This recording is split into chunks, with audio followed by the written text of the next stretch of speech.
মধ্যপ্রাচ্যের মানচিত্রের দিকে তাকালে আমরা দেখি এক প্রাচীন সভ্যতার দেশ ইরান। হাজার বছর ধরে এই দেশ শুধু সংস্কৃতি আর ঐতিহ্যের কেন্দ্র নয়, বরং আন্তর্জাতিক রাজনীতির মঞ্চেও শক্তিশালী ভূমিকা রেখেছে। পশ্চিমা বিশ্ব যেখানে নিজেদের স্বার্থের জন্য একের পর এক যুদ্ধের আবহ তৈরি করেছে, সেখানে ইরান এক অন্য ধাঁচের প্রতিরোধের নাম। দেশটি কখনো চাপের মুখে মাথা নত করেনি, বরং নিজেদের স্বাধীনতা, সংস্কৃতি এবং সার্বভৌমত্ব রক্ষার জন্য সংগ্রাম চালিয়ে গেছে। যুগে যুগে শক্তিধর সাম্রাজ্যের নজর এড়িয়ে তেহরান নিজেকে রক্ষা করেছে, নিজস্ব সংস্কৃতি টিকিয়ে রেখেছে এবং পরিণত হয়েছে মধ্যপ্রাচ্যের অন্যতম শক্তিশালী শক্তিতে। বর্তমানে ইরানের অন্যতম শত্রু বললে সবার আগে মাথায় আসে মার্কিন যুক্তরাষ্ট্রের নাম। তবে রাজনীতির মাঠ বড় অদ্ভুত জায়গা। হিসেব নিকেশের মার প্যাচে কখন কে কার মিত্র হয়ে ওঠে কিংবা শত্রু, সেটা বোঝা বড় দায়। সম্প্রতি যুক্তরাষ্ট্রের প্রেসিডেন্টের ইরানের প্রতি কণ্ঠস্বরের পরিবর্তন বিশ্ব রাজনীতিতে তৈরি করেছে বিস্ময়। সকলের মনে একটাই প্রশ্ন, ট্রাম্পের ইরান নীতির পরিবর্তনের পেছনের রহস্য কি? এই পরিবর্তন কি স্পষ্ট বার্তা দিচ্ছে যে হোয়াইট হাউসের ইরান বিরোধী নীতিগুলো ব্যর্থ হয়েছে? এই ব্যর্থতা কেবল কূটনৈতিক ক্ষেত্রেই সীমাবদ্ধ নয়, বরং বাস্তব কর্মক্ষেত্রেও এর লক্ষণ স্পষ্ট। অঞ্চলটিতে দ্রুত রাজনৈতিক পরিবর্তন এবং আন্তর্জাতিক সম্পর্কের ভূ রাজনৈতিক গতিশীলতার মধ্যে বিপদে পড়েছে এক গোষ্ঠী। পশ্চিমে ইরান বিরোধীদের ভবিষ্যৎ অন্যতম বিতর্কিত বিষয়ে পরিণত হয়েছে।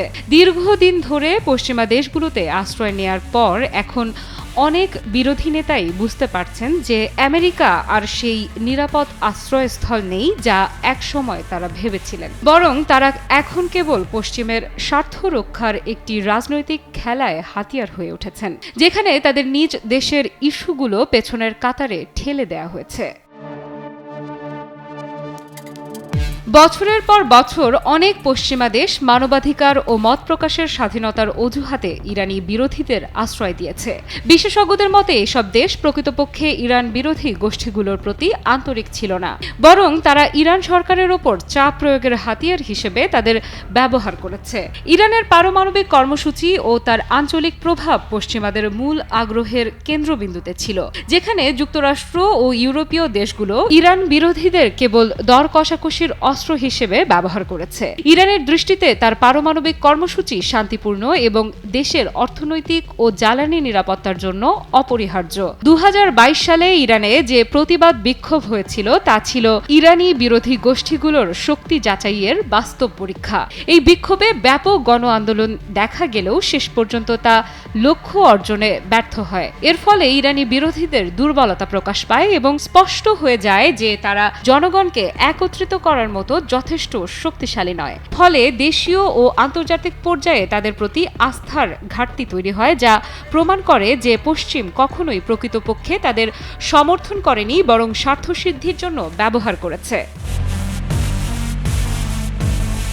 সাম্প্রতিক এই রাজনৈতিক পরিবর্তনের মধ্যেই ট্রাম্পের দ্বিতীয় প্রশাসন ঘোষণা করেছে যে তারা ভয়েস অব আমেরিকা এবং রেডিও ফেরদার মতো পারস্য ভাষার মার্কিন গণমাধ্যমগুলোর জন্য অর্থায়ন বন্ধ করবে। এই সিদ্ধান্ত ইরানি বিরোধীদের জন্য একটি বড় ধাক্কা, কারণ এসব প্ল্যাটফর্ম ইরানের অভ্যন্তরে বিরোধী মতামত প্রচারের ক্ষেত্রে গুরুত্বপূর্ণ ভূমিকা পালন করত।